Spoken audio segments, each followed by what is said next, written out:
All right, so Carl, I read an article by, have you heard of Inman? Yes. Yeah, I was, they're kind of a big player in that industry. Good source. I'm curious, what do you think of Inman? Are they a reliable source? I would consider them reliable, yeah. I think Okay. they're pulling a lot of very, very valuable data, and the data seems like it matches up with. Excellent. So they published an article called the Real Estate, or a magazine, a publication called the Real Estate Brief, which is produced by journalists over there at Inman. And really, they provide expert analysis on residential real estate trends and market changes. Mm-hmm. So there's an article called "Homebuyers Are Canceling Deals at the Highest Rate Since the Start of COVID." The article cited Redfin as a source and reported that about 60,000 home purchase agreements were canceled in June of this year, 2022, which is about 14.9% of all homes that went under contract. So locally speaking, is this in line? Is this what's happening? Absolutely, and our business is seeing the exact same thing throughout the entire market, and even in the Austin market, which we work. And it's for two reasons, because buyers are now qualifying for higher interest rates because of where rates have gone. So within that 30-day contract period, your rates could have jumped up from 4% to 6%, depending on your lendability. And the other reason is that it's so difficult for buyers to get into a home or get an offer accepted. They're shotgunning offers all over the place. And so they're getting under contract on these things, and then they're choosing and picking which one they want the most, and then backing out of their contracts. That's a really good point. That makes sense, especially from when they're competing so heavily. Now it's like, well, maybe there's a little less competition, so they're going to be canceling these things. Right. Well, when it comes to, so the interest rate's changing, so that's going to increase their chance that they won't necessarily get approved, so that's why they'd be canceling those contracts. Yeah, well, the approval typically still stands. It's just for a lot less money. So if you qualified for a $300,000 home, your interest rate just went up to 6%. Now your debt to income is shot, and you only qualify for $250,000, maybe $300,000 home, which is not what you're under contract for. And that's not what you want to hear. And no, not at all. Mama you don't ain't want gonna to be say, happy. I have $100,000 less for you to spend on your home. Oh my gosh, no. Yeah. So that's what we're dealing with right now. A lot of stress. It is, especially for the buyers. And for us, it's our job to keep the emotion out of it, to help guide them through this problem. But it's not something that's the first time that's ever been seen, and it's not something that's not going to happen again. We just have to weather the storm. And if you really want a home, figure out how to make it work for you and your family. Well, how do you guide them through this process? I guess you'd really focus on setting expectations. That's the very first thing, is you set the expectations. You let the clients know this is what the market looks like right now. This is what we possibly could be facing in the market with our offers. And then as those things happen, or good things, bad things, we just make sure to keep reminding them, remember, we discussed this. We knew this was happening. This is exactly how we thought it would go. We just got to weather through it, X, Y, and Z. Let's take these steps. Wow. I mean, it's good to know. So, but locally, so how's your real estate business doing?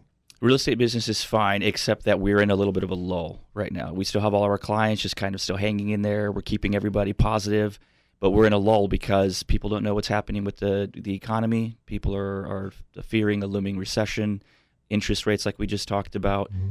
And when there's a lot of uncertainty and people don't know what to be doing or what direction they should be heading, especially with the purchase as important as their home, for sellers and buyers both, everything has kind of slowed down. People are a little scared to take that step.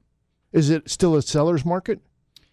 I'd say it is still a seller's market, except that it is really, really closing. The gap is really closing between buyers and sellers. So we're not seeing sellers requesting only cash offers or $20,000 over asking price, or having the buyer pay for all of the closing costs and things like that, which we were seeing for the past 2 years in an escalating fashion. And now it's just kind of stagnated. We're about plateaued. Buyers are still in the market, the ones that qualify for what they still want, and sellers are still trying to sell their homes. So the market is still strong. It's just that we're not seeing the sellers take control of everything as much anymore, which is great for buyers. It's more fair. It's more fair. The payoff is that the buyers now have higher interest rates, but at least they're not overpaying for their homes. Gotcha. All right. Well, I mean, that's good to know. And that's all locally we're talking about there. All right. So when it comes to you guys are always looking for more agents, right, to bring on, because you guys are a brokerage, correct? Yeah, so within our brokerage, we have a company, a real estate company, which is a team where we help agents grow into being their own business, which is essentially how we got started. Okay, and what kind of folks are you looking for to bring on? Well, considering the way the market is right now and what Jonathan, my brother, and I on the operations side are having to do to make sure that the business continues to grow, we essentially just have to replace ourselves with multiple agents because of the amount of work that we typically do on the sales side. And so we're looking for people like us who communicate really well, who are reliable for their clients, and who have a really good market knowledge. If you have those things and you're motivated to work hard and to help people, that's exactly what we're looking for. Yeah, one of the problems that we're running into with a real estate agent we're working with in California is that they're not communicating well.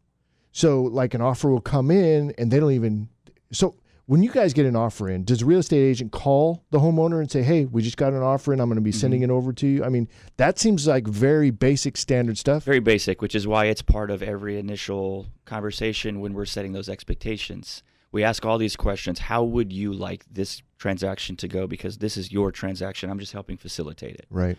And so if I'm selling your home, say there's going to be offers coming in, maybe multiple a day, maybe throughout 4 or 5 days.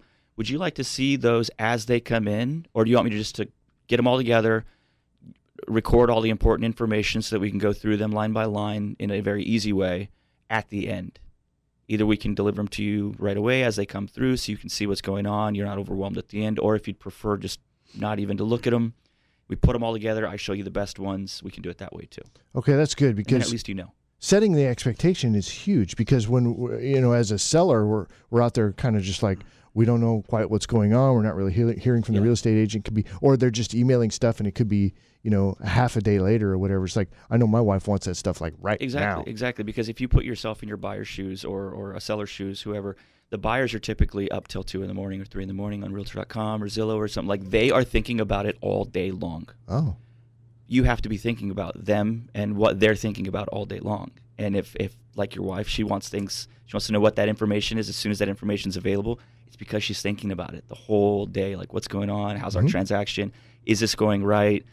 Everybody worries. Well, it's a lot of money. It's a lot of money. It's a big decision to make, and you just want to know what's going on, and that's super important. So if somebody's not happy with their real estate agent, I mean, what can they do about that? Can they just, if they're in some kind of a listing agreement, is there a cause they can fire them for if they're not holding up to part of the deal, or are they just stuck with them? Yeah, it's typically not our practice to try to pull anybody away from another agent. It's just a professionalism thing. Right, but I would say as a seller or buyer, just from your position, you have a right to first have a conversation with that person, let them know what it is they're doing wrong and see if they can fix it for you. Maybe they're just not aware.